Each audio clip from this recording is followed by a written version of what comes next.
సమన్వయం కలిగించేది. స్తోత్రం కలుగునుగాక. హల్లెలూయా.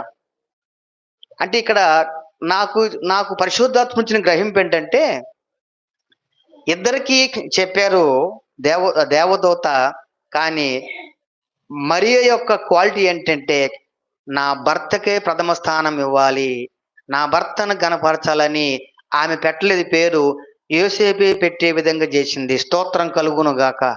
చూసారండి ఎంత అద్భుతమైన సత్యం ఇది. ఇద్దరికి చెప్పారు. లేదు లేదు కలిసి మనకి ఇద్దరు చెప్పారు కాబట్టి ఇద్దరు సమానమని ఇద్దరు కలిసి పెట్టారా? పెట్టలా.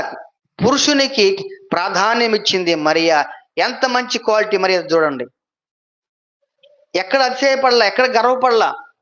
నీకే కాదు నాకు కూడా. ఇప్పుడు ఈ మధ్య లోకంలో భార్యాభర్తలు ఇద్దరు ఉద్యోగస్తులైతే వాళ్ళకి తెలియకుండా లోపల ఏముంటది, నువ్వెంతో నేను అంతే, నేను సంపాదిస్తున్నా నువ్వు సంపాదిస్తున్నా, నువ్వు తక్కువేంది నేను ఎక్కువేంది